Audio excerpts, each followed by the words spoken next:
This is the Chicks of FinTwit, a finance podcast by women for everyone. I am your host, Caitlin Cook. Join me as I highlight female trailblazers and their male allies across the industry as each shares their expertise on a variety of finance topics. Nothing is off limits. Thanks for joining us. Now please enjoy this episode.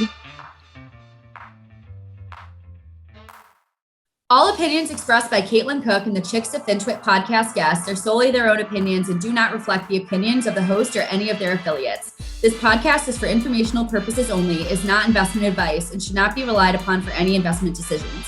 We are not recommending any securities, nor is this an offer or sale of a security. Hello and welcome to the Chicks of FinTwit podcast, a finance podcast by women for everyone. I am your host, Caitlin Cook, otherwise known as Dead Kate Bounce on Twitter.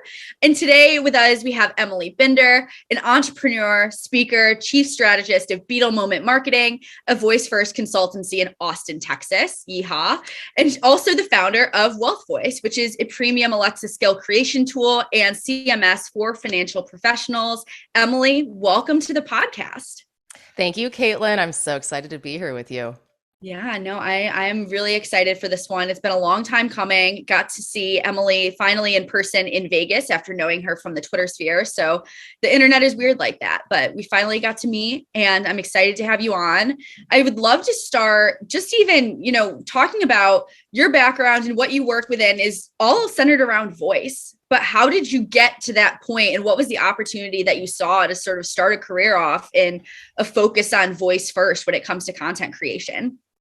Well, I've been doing marketing for like over a dozen years, and social media, blogging, content strategy, branding, all across corporate, across startups, different kinds of companies, all different categories like travel, telecom. It's a little bit of finance and some startups too. And then basically I got laid off from my corporate job in 2016, which I actually really loved that job. And I was just thinking, I see the writing on the wall with these devices, because this was like the first generation Echo had just come out, the big black cylinder. And I received one as a gift and I was like, is this the future? What's going to happen here? I think I need to get on board with this because attention always follows devices. Whatever is the most popular adopted device, the content comes, the ad dollars come. That's just the way it has always worked. So I hitched my horse to that wagon. I made a bet on it. I had always done podcasts. Like I've been podcasting since 2010. I had this dorky podcast with my friend called The Digital Dive when we were in our early 20s, or I don't know what I was. But yeah, so I've always known that the voice thing was powerful, and I wanted to finally make some money on it and help people share their voices in a way that was easy. When you start podcasting in the early days, the microphones are bad and it's expensive and it's difficult to do. And like now the barrier to entry is lower. So why not make an app that capitalizes on that? For sure. And we at OnRamp, just caveat this, do work with WealthVoice. It's been really interesting to start working with that so far. And basically, and I'm sure you can explain this much better, but we record voice updates depending on, if there's changes in the market, changes in what our company's doing. And we run those through WealthVoice, and anyone with an Alexa device who has enabled WealthVoice can say, Alexa, play me the latest OnRamp Invest update. And you'll hear a voice, whether it's me, our CEO, our director of research, whoever's giving the update. And I personally, and I think we've talked about this offline, Emily, is just like the intimacy that voice provides, I think is super important, especially within financial services, which is obviously, kind of where you said WealthVoice more specifically sits now too. So I'd be curious. Yeah, absolutely. About that. And you always knock it out of the park. Everyone on the OnRamp team is like my favorite use case of WealthVoice, the way you do it. Anybody who wants to enable it, just say, Lexi, open OnRamp Invest. That should open it hands-free for you, or you can just go to the Alexa skill store, search for OnRamp Invest. You guys do such a good job.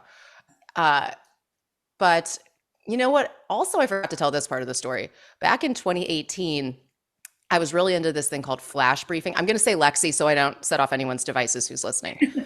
I know it sounds a little weird, but so people were into the Lexi flash briefings, which were like little news snippets. They're still out. I still listen to them every morning. You can get them from major news outlets like BBC or CNN or Bloomberg or like NPR Tech News Update, Wall Street Journal, everybody.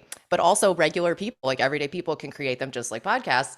You submit them, and then you're in somebody's feed. You're hearing their voice every morning or evening while you're making coffee. It's the bookends of your day. And there's something very powerful about being in someone's ear during those moments of transition, especially if it's a few minutes long, because people have a short attention span. And it's a low commitment to listen to it.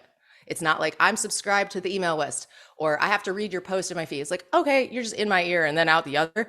But over time, that builds a really powerful connection emotionally with a brand, with a person, a personal brand, or even a brand, either way. So a lot of people who listen to this probably already know the whole story, but Ritholtz Wealth, Josh Brown came to me in 2018 and said, how do we get in on voice? Is anyone in our industry doing this?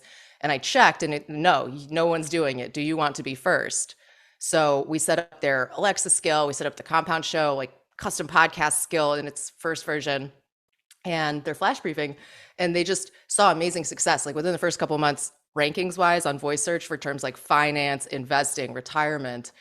And it was just a really cool entree to the whole putting the financial industry onto voice, marrying it with Alexa. And the reason we're mainly on Alexa is that it's just market share. It's the number one consumer smart speaker, has over like 70% market share. So yeah, that all happened. And then WealthVoice was born during COVID. I took the idea of helping Josh and Michael and those guys with just doing their simple flash briefing back in 2018. And then wait, what if we could make this even more powerful? What if we could make it a custom skill so you have your own invocation, like open, on-ramp, invest, instead of having to wait for the flash briefing to kind of come around? And also, people are freaked out about their money. Everybody wants to be calmed down. Like it's more emotional than any other stimuli for the brain. Like Daniel Crosby always says this. I always remember he's like, sex, gambling, chocolate, none of these are as excitatory in the brain as money, right? You know this, Caitlin. I do, but it's just a good line every time. And that was going to be my question next is how did you talked about the different areas that you worked within before from a corporate perspective, but why you focused in on financial services. And you already kind of touched on that, right? Money's so emotional. And I think the best thing that, professionals can do that are working in this space is just making it a very personal experience. And especially in COVID, which I'm assuming probably pushed along, like why you launched this at that time, right? It's like we couldn't be in person. And I think even outside of COVID, we can't always be in the same room, but want to be able to have that like voice connection, like that person to person feeling. Exactly. Yeah. The idea was a mix between back in 2019, I said, what if we could make it really easy for anybody to build a voice app that doesn't know how to code an Alexa skill, like two people in the world know how to do, and make it like a mini podcast, make it a briefing, which those are already kind of popular, but they don't have their own notification, which is the push of there is new content for you, which is how all social media works, which is why it's successful because nobody's thinking about you. Most likely they're not, they're thinking about them. So you have to give them a nudge, like we got something for you. So we baked in the notifications, built the custom skill, got the custom invocation, which is just hands-free. Like that's where the world is headed. It's headed to hands-free. And then you have COVID on top of that, where people don't want to touch anything and everybody's locked at home. So just from like the germ perspective, it kind of worked. But smart speaker use was up 32% in 2020, and it hasn't dropped off since then. It's not just smart speakers. It's on iPhone. It's on Android. It's Alexa in the car. So it's that ambient voice assistant that becomes this new way that we interact with technology. And it's all at your fingertips too, right? I think it's just for accessibility, it's huge. And, you can get it anywhere if you have your phone, if you have in your car, like you said. So I think that's a really big thing. And sort of along the lines of like increase usage of this. So before we started recording this, as Bobby yelled at me because we weren't recording yet, we were talking about how you were early to this, right? Like as a founder, as an entrepreneur, and you saw this, opportunity, this huge opportunity for voice, and you were early and you talked about that. So I'd love to hear a little bit more about your experience with that. As I feel like it's really coming to fruition now. I think there's going to be a lot of personally, obviously biased using WealthVoice. I think it's great and a really good way to connect with your end users and your clients to get the message out there. But I think there's going to be a really big push towards that voice, video, that easy access type of content for consumers. Yeah, I was early, and there's good and bad about that. So the good is just like being early to voice, I always tell people it's like you get Caitlin.com in the early days of the internet. Being first has its benefits. But if you also look at product development, like the first MP3 player was not the iPod. And there are benefits to coming later when something's already established. It's actually a lot less work, like building the first round of something. We're not the first content management system for an Alexa skill. We are the first and only really easy, beautiful one. And definitely the only one that's meant for people in finance specifically. But it wasn't very difficult, but I would say it was challenging at first to even explain what it is, why it matters, why you need it. Because especially with people who are quantitatively minded, what's the ROI? What's the ROI? I have a marketing budget. And I know from my marketing background, that's often your first question. When you're doing branding though, there's not always a direct measurable ROI, but it's definitely important and it's make or break. So we're like a cross between marketing and branding. Sometimes the ROI, like you see your reports every month, you see like the hockey stick of usage going up, people are engaging with it. I don't know if you could put a dollar value on that. You might be able to, but you're not selling something. It's not direct sales. You're not selling candles. So you don't know how many units you sold, but people are like, oh, I heard her voice and I like that brand. Yeah, I think a lot of people do struggle with that, especially in finance, right? Like we have so many quantitatively data-driven people, and there's so much to be said for, the interpersonal skills, the connection between people that I don't think people I don't want to like generalize too much, but I think in financial services is kind of difficult sometimes to get that point across. And I think also finance is so much about psychology, and people try to put all of it into the spreadsheet, and you can't because it's people, right? And I think, this is a really big opportunity for people to sort of make a bigger push on that front rather than just trying to quantify it all. So that's probably a difficult to push through, like selling a value proposition. But once you get that point across, people can bite off on something that's a little bit nebulous. We've been doing it for years. I'll give you an example. When you're doing any kind of online marketing, you'll often think, I need to hire someone to help with my SEO. Mm-hmm. What's the value of that? And I'm not talking SEM, search engine marketing, which includes ads. I'm talking search engine optimization, which is making tweaks to your website to make yourself more searchable on Google. Organic results. That's all we're talking here. So you're blogging, or you're having somebody ghostwrite your blogs, and you're tweaking keywords and making sure your homepage copy is search friendly to the subject that you're authoritative about. There's not always a direct ROI to doing that, but you have to do it. This is your storefront. This is like the top 10 results on the SERP. But the voice thing is the new storefront. That's what I've been saying for years.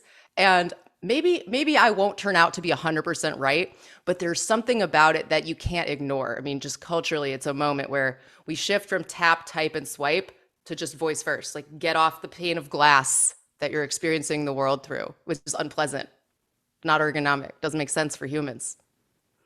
So yeah, the being early thing's fine. Like we'll see how it all shakes out, but I definitely placed a bet on voice. Yeah. Well, I hope that it continues to work out for you like it has been more recently with it picking up and whatnot. I'm a big fan, but not an ad, was not paid to say this, but I do love WealthVoice. So hashtag not an ad. Hashtag not an ad.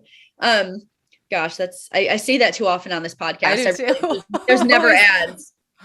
I love to talk about things I like, and I've been sponsored by a couple companies for a period of time, but in general, I'll talk about like, I love this microphone, not sponsored, because I just like to give people product recommendations, which is just, it's a tribal thing. Like it's sort of altruistic, but ultimately is it really? Because you're thinking, there's that reciprocity norm, which is like the backbone of social media, really.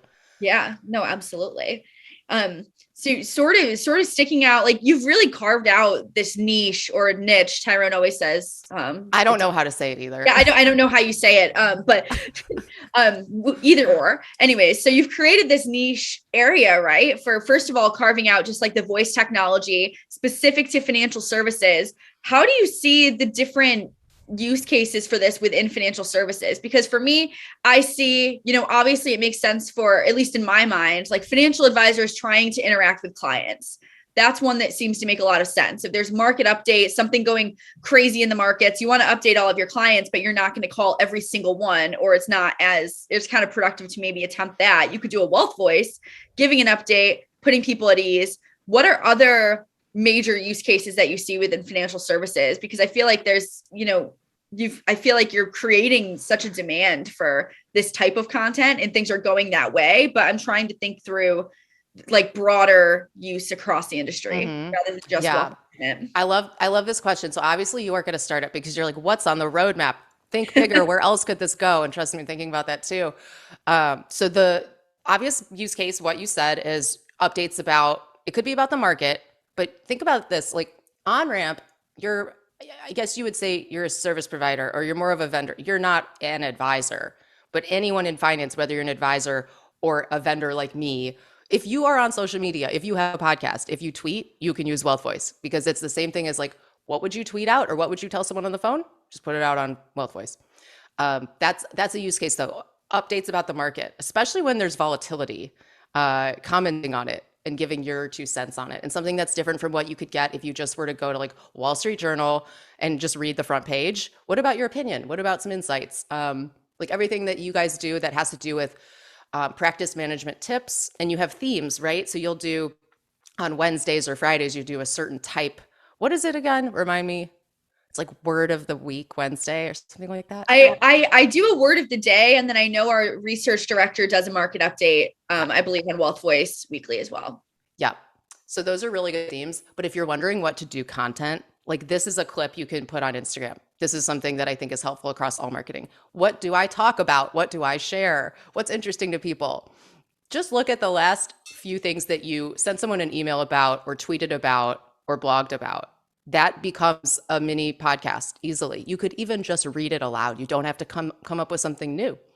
Like you could see the Ritholtz guys on the gold mine. They're reading their best blog posts, but it's in that voice that makes it more compelling and interesting, adds more color to it. You already have things you can talk about.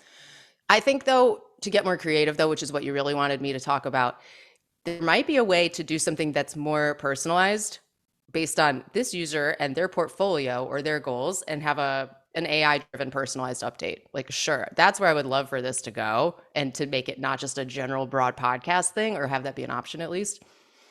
What other kind of content works is just motivational stuff. Like, let's not even talk about the market. Let's just talk about emotions and behavior, like behavioral investor type stuff. And remember that you're dealing with 150,000-year-old hardware in 400-year-old markets. So you're challenged, right? We human beings, animals dealing with these markets. You need a guide. And I love that last point, because I was going to ask you about just generally, everyone's trying to create content. We're so content driven. It's like everyone says the creator economy, whether that's overused or not. But there's so much content out there. I think people sort of freeze up on what they should be putting, what type of content they should be putting out, whether or not it's worth it. And to your point, I almost feel like, and you didn't necessarily say this, but I feel like so many people think that they have to put out this highly analytical, brand new research that no one's ever said before. When at the end of the day, it's hearing it in your voice. It's hearing the voice inflections. It's hearing your point of view. When it comes to content creation, it doesn't have to be totally reinventing the wheel. So I'd be curious to hear your big, what you see to be like a lot of people's biggest challenges when it comes to content creation, and your recommendations for sort of fighting those. A big challenge is just not knowing exactly what to talk about or how to make it interesting or different. If you think of what are the most Googled phrases, like 401k rollover or mega backdoor Roth IRA, or just something that you're going after. Like you want people searching for this to find your website and hire you as an advisor. Just an example here.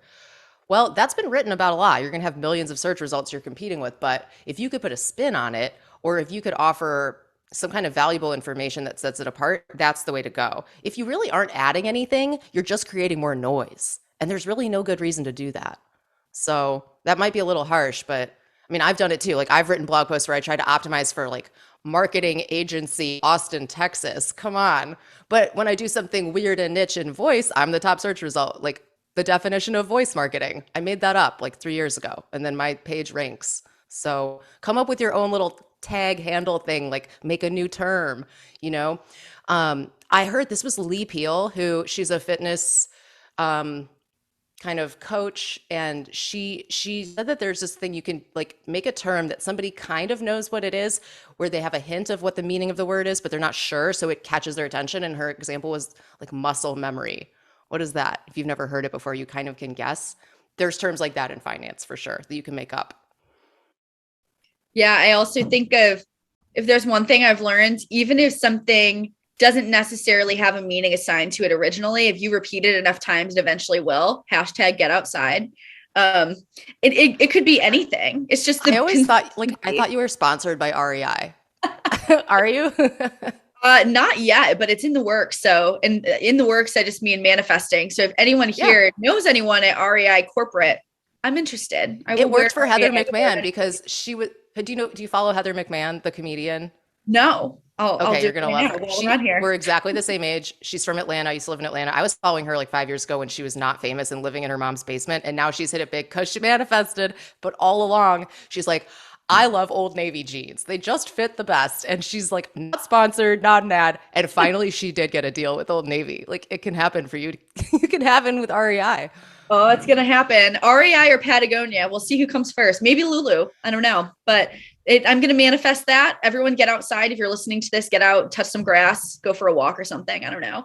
But it really is funny how, like you said, like the muscle memory of like, if I see you now, like literally for a long time, like if I ran into you on the street, the first thing I think is voice, which is great. That's how you know you are doing your job well, when you don't even have to say anything. You don't have to sell anything. That's what I associate you with, because the brand presence is that strong, right? So I think to your point, it's just finding what you're about, what you want people to associate you and your business with first and foremost, and just carving that out every single day.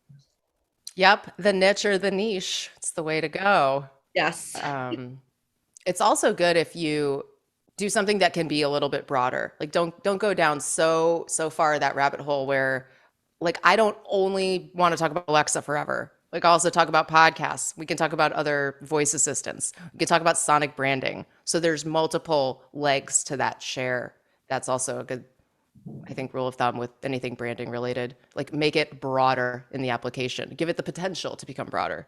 Right. You don't want to pigeonhole yourself, right? That's a word, right? Yeah, it is. And speaking of personal branding, I didn't know, I hate to admit this, I didn't know what a dead cat bounce was. I had to Google it, but I didn't know what dead cat bounce meant before I asked you. And that, you caught my eye with that handle. Like that's exactly what I was talking about with like, make up your own phrase, be creative. It, you know, I always think about like a cat bouncing when I see you. I don't know if that's a good, like positive or negative connotation, but that he's memorable though. So I guess it's just more making people feel something, right? I feel like that's marketing 101. Not that I've ever done marketing, but I've watched every episode of Mad Men at least 4 times. So I feel very qualified in this department for no reason. You know what's funny to me about the marketing thing? It's like everyone is doing marketing right now because of social media. We're all little marketers, unlike at any other time in history. And I have to remind myself, like other people don't necessarily know how to do all of this. And there is still something, there's like a craft to it, right? To making the whole thing come together. But we've never had a time in history where everyone was a content creator. It's a little bit bizarre. It's almost an overload now because it's hard to differentiate. Like some people do this for a living, right? And then there are some people who, you know, they just inherently do it by what they put out and like the interactions that they have and what they do with their free time. Like it's not even, I don't even think on purpose a lot of the time these days, but maybe we go in that direction now just because I have a lot of talks with people around how to use social media. And I don't think that's because I'm some social media savant by any means. I think it's just, I'm 23 and in a department, industry of an older demographic that was not born with cell phones in their hands.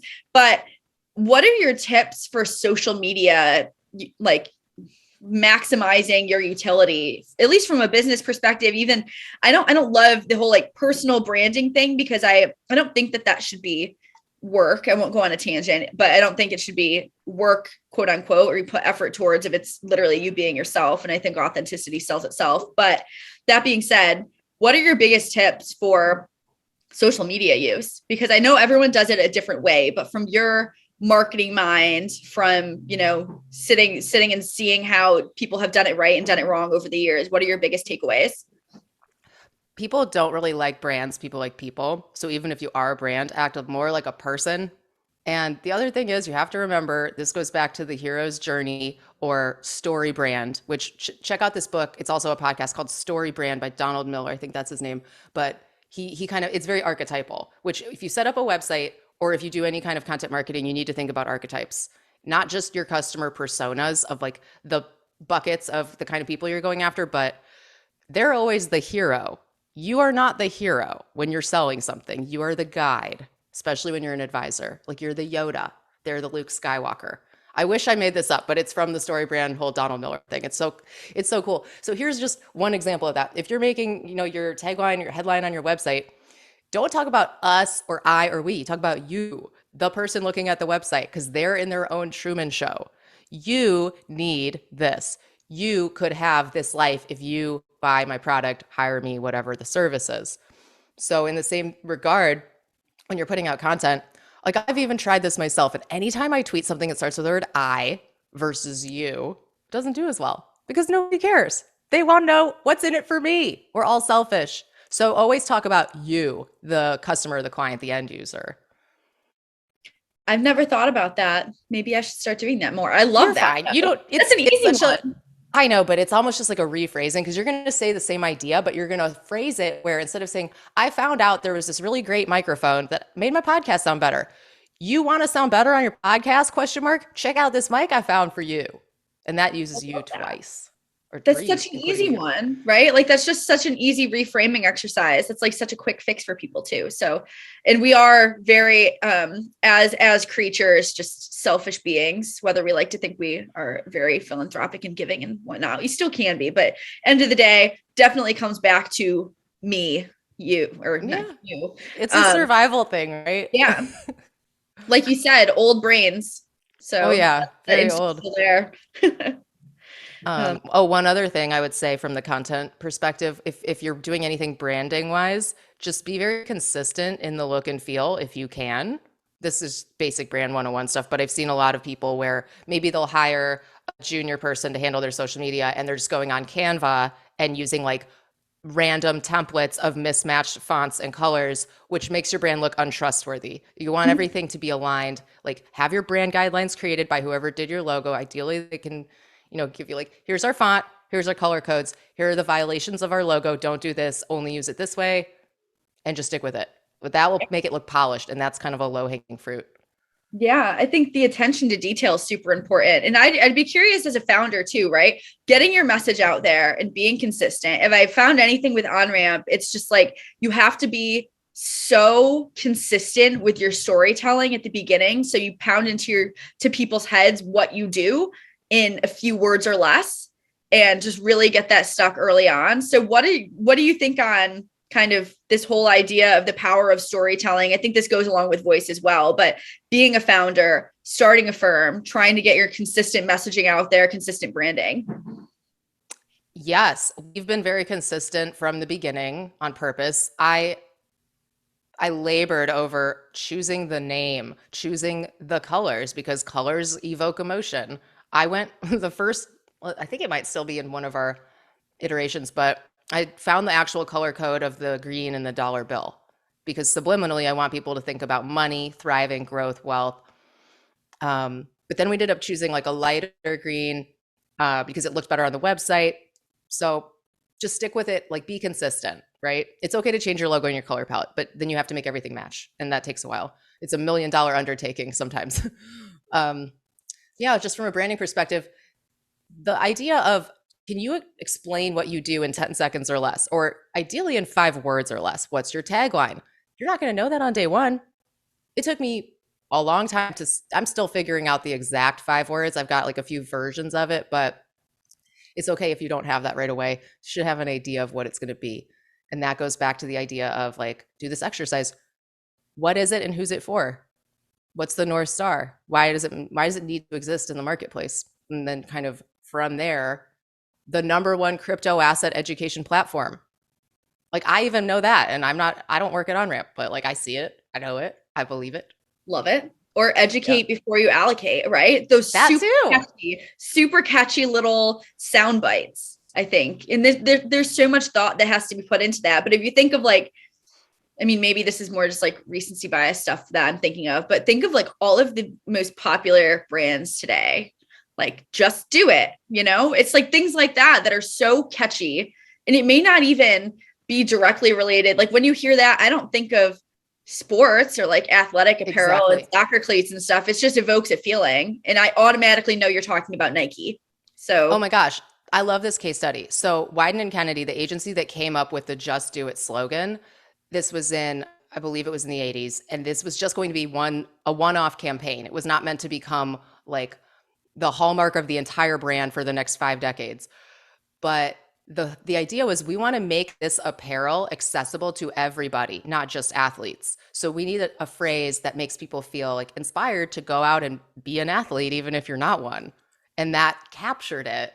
So it's not about the apparel or the sports, it's about you.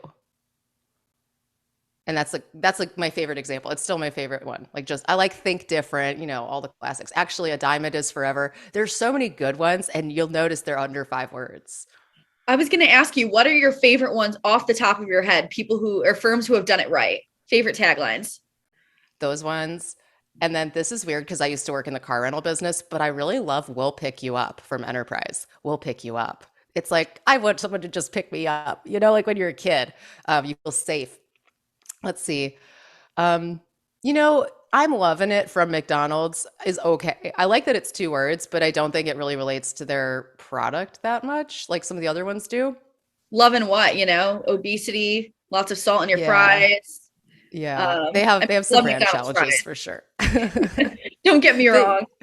Have you heard Nikki Glazer's comedy where she's talking about women's center console in their car and like men don't know that women are filthy? Like, you think your girlfriend's so clean at her apartment? Why don't you look in the center console of her car? There was a French fry from 2003. There's like a spilled lipstick all over the place. It's just, contain chaos. I have a really clean car because of that. Hey, it stuck with you. You'll never forget. To the opposite point of that, people, and I love to ask both sides, right? Devil's advocate or whatnot. I don't know. But what are some of the worst slogans, marketing decisions that you've seen? I know it's like a big question, but if you had to narrow down for those, like what not to do.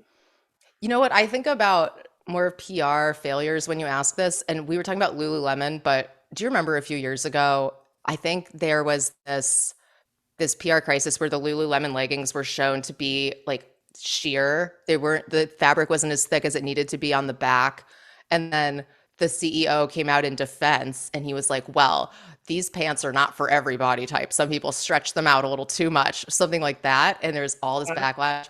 That's happened with a few companies. Who was the one most recently? I think it was at the Richards Group, which is it was one of the last independent ad agencies in Dallas.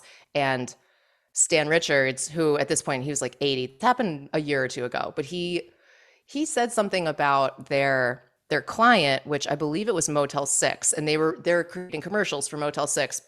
They've had the Motel 6 account for like 35 years. And he was the one who had run point on that account initially. And he's like, I know this client. I know what's okay for them. And he said something that was a little off color about like the kind of people that watch these ads don't care about it. It came off a little, not racist, but like classist. And some young intern level person was filming him at a private meeting when he said this and then puts it on blast. Like, what are you trying to do? Just destroy your own company. But he had to resign from his own agency that he had built up for 40 years. And he's like heralded in advertising for being one of the most creative. They did Where's the Beef from the Arby's. Like, I think that was the Richards Group. Yeah, you have to be really careful what you say. The cancel culture will get you. It's like out of control. Yeah. And that's the thing with everything being recorded. I mean, there's a lot of upsides to voice, and obviously it's powerful, but power can go both ways. It could be really, really good or really, really bad. And especially with social media and the spread of information flow, it's just, you have to be very, very strategic. Or just be a good person and don't slip up, which I know is probably easier said than done in some situations, I suppose. I don't know. But I mean, I'm sure I've said some stupid things. who knows what was on my Facebook when I was in college? I don't even want to look. But yeah, I've literally been on Facebook since 2005. So over that many years, there's got to be a couple of slip ups, right? But I was reading this book called Chaos Monkeys, which is excellent. It's about kind of the birth of all of the tech companies in Silicon Valley from the early 2000s. And um, the author, Antonio Garcia Martinez, was the guy who basically built the Facebook ad exchange. He was an ad tech wizard. He had a startup, they got acquired by Facebook, and he was building FBX. And part of the book is about privacy because he has to address this, right? And he's like, listen, everybody, you think that Facebook cares about like what's in your private messages or what you post about your personal life and your heartbreak. They don't. They care if you're looking to buy a car, if you went to the movies, what you picked off the shelf at the grocery store. Like that's what's interesting or valuable to advertisers. It's not your personal data so much. And most people don't understand that. I learned that from this book. Like they don't care about our little girly conversation offline. Like they want to know, what are you going to buy, especially if it has to do with a car or insurance or a home, because those are the biggest CPM, big ticket items for advertising. And my point about that is Lexi is not listening. She doesn't care either. Like if you have Facebook, that's your privacy concern. It's not the voice assistant. It's like just a drop in the bucket compared to Facebook and Google. Yeah. And I know people talk about that all the time with the amount of data that's out there with everything being brought online, digital age and whatnot, whatever all the kind of big go-to words are there. But it's, from the marketing perspective, right? There's only so many things that people truly care about on the business side. And if people, you hear about the bad actors more often, right? Where it's like taking advantage of that. Yeah. You know what else he said in this book, which I was like, you're right. I should be more appreciative of that. He said, how many times do you see porn in your Facebook feed? How many times do you see really just like alarming, crazy content, something that should be flagged? Pretty rarely, if ever. You don't see porn in your feed. Porn is the majority of the internet. How did they keep porn out of the Facebook feed? That's an amazing feat of programming. Like, I hate Facebook, but you got to give them credit for that. Like, think about it. Yeah. And we love to, the thing that I found, and it's funny with working in a startup and building, and I'm sure you feel this as well, right? It's people they don't want it. They don't realize the need for it. And then once they have it, the demands from some people, right? And it's not that they, from the consumer side, you don't understand what goes in on the back end of building these things and the thought. And even when something might come off as an less than ideal product, it could be years of work, right? Because you might not see what you see on the front end is so little. It's like the tip of the iceberg for what's really going on back on the back end. I've never thought about that with Facebook, but it's a behemoth, right? There's a reason that it's definitely was like the start of this whole social media age. I mean, I know there's MySpace and whatnot too, but it's done a lot for the world, whether or not I'm not a huge Facebook fan, obviously, but there's a lot to. It's almost obviously though, like based on your age, I'm 10 years older than you or so. And no, like it's not cool. We've moved on, right? And part of it's the privacy issues. Part of it's just, it's gotten so bloated, I can barely recognize it anymore. I barely know how to navigate that thing. And I've been on it since, 05. So I was literally like the guinea pig when I was a freshman in college. That was the year that Facebook hit. It came out and we had a wall and there were no photos. So I've seen that product evolve, as anyone my age has. And you're right, like the products always evolve, but they're having a tough time keeping up with demand and what people want. And then you look at an app like TikTok, which has absolutely nailed it. Like the most impressive algorithm on the planet. Yeah. And do you use TikTok? I actually don't use TikTok. I'm surprised. I know. Well, it's such a Gen Z thing too. And I don't know why I haven't come around to it, but kind of wrapping up everything we've talked about, it's like TikTok and WealthVoice. And it's just all of this latching on to that people need information, very snappy, short, easily digestible ways. And voice and video are so helpful with that too, whether or not the information on TikTok, but people want it and they're addicted to it. I think we also need to read books because you'll notice that during this conversation, the things that I was able to add to it that were probably a little more interesting were things I read in a book, right? Mm-hmm. And it was also recent, so that's why it was on my mind. So like a little long form, a little short form, mix it up. Yeah. Well, read a book if you're listening to this. Read a book. It's like hashtag get outside and read a book. Hashtag read a book outside. I think that's probably, that might be the best collaboration of all time. Could be. What's the best, remind everybody, what's the book about crypto assets that everyone needs to read and begin? Just start with this book. What is it, Caitlin? Crypto Assets by Jack Tater and Chris Bernitzky is the highly regarded as the intelligent investor of crypto. It's very, very simple, very easily digestible. Any regular individual without the background that crypto folks have would be able to understand it, which is obviously the goal. And then there's also DeFi in the future of finance, which just goes into the ways that crypto and this whole blockchain technology can like revolutionize finance and whatnot. So those are two really good ones. I need to read more. This whole bookshelf behind me is, it's filling up quickly, but I can't keep up with them. So I need to get outside and read a book. It's a little cold here, so maybe inside, but yeah. But I do want to kind of wrap it up here. As much as we could probably jam out on this all day, I think, and maybe let's wrap it up and maybe we'll do a part 2 in a couple months. See, I like where your head's at because I'd love to have you back. I always ask the same things at the end of every podcast, if you ever listen. But I mean, the first part, just first of all, as a female founder, right? Like any parting wisdom for anyone, I'd like to found my own company someday. I'm sure there are plenty of people listening to this who are either in the process thinking about it or someday will. What is your biggest advice to them? Well, find a co-founder at the beginning if possible. It will make things a lot easier. You cannot do everything by yourself. That's the biggest. Like I bit off so much more than I could chew at first, and I was all alone doing it. And it's not that I didn't want help. It's that I didn't know where to look for something so niche, but now I know where the resources are and it's gotten a lot better. There's that. And here's another one. Keep it lean. Keep it as lean as you can, as long as you can. Like bootstrap it. Make sure that this is a valid idea that people actually want, and try to do that for as little money as possible, but also believe in yourself. So here's what I said when I first built WealthVoice. I said, the next client, like I have marketing clients, I do consulting. The next client that I get, I'm going to take whatever, let's say 2 months of the retainer, and literally whatever amount of money I make off of that is how much I'm allowed to spend building WealthVoice. So I have to get it done for this much. So give yourself an allowance for your idea.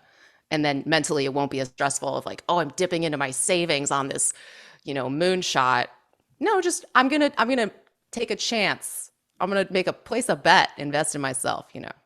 Yeah, you have to. No, that's great. Always invest in yourself. That is not financial advice. It's just life advice. But the last question that I always ask everyone is, what do you do when you're not working? What do you do when you're not building WealthVoice, this voice empire? You have to do something outside of that other than be on Twitter with me. I do a lot outside. I'm actually very good at balancing. Because I'll burn out if I don't. I like to go out to the countryside, go to my boyfriend's ranch here in Austin, which is just a respite, like pure silence out in the country. And I love being out there. And I really love rollerblading. That's part of my personal brand. Get outside and rollerblade. I'm keeping the 90s alive, always will. What else do I do? I like cooking. I have an Instapot, and James Warner got me a pressure cooker cookbook. So I've been like going through and making all the recipes in there. Shout to Silicon Hills Wealth on WealthVoice. Yes. And that's another thing. Like the thoughtful business gifts are everything. Have you ever had somebody buy you something, even if it was just like a $10 gift, but it was like had to do with getting outside or yes. Yeah. And back in my cocktail slinging days, I got a lot of very thoughtful dead cake cocktails, custom gifts. So that's cool. Holiday season's coming up, folks. Make it custom. Go to Etsy, something. Exactly. Yeah. Well, I did not even pay her to say get outside. So the movement's clearly working. That's great news for me. Great news for Big Get Outside, or Big Outside that I do not work for. But thank you so much, Emily. This was fantastic. You're a star. I was very excited for this. Everyone check out WealthVoice if you have not. Especially if you're in financial services. Again, OnRamp has been using it, and it's just been a really cool way to engage with users and whatnot. So I love what you're doing. I think that goes without saying, but I appreciate you, as we say at our company very often. And where can everyone listening follow you for all of your voice and marketing musings in roller skating? Yes. Thank you so much for having me. And I think you are a rising star yourself. So very impressive. And you can find all things blog, podcast, my video, everything's at emilybinder.com. On Twitter, I'm at Emily Binder. My handle's Emily Binder everywhere. If you want to get a demo of Wealth Voice and see what it's all about, go to wealthvoice.ai. You can request a demo and make sure that you write Chicks of FinTwit Pod in the who referred you line at the bottom. Yes, go check it out, everyone. Well, thank you so much again, Emily. Thank you to everyone for listening. And we will be back next week with another episode.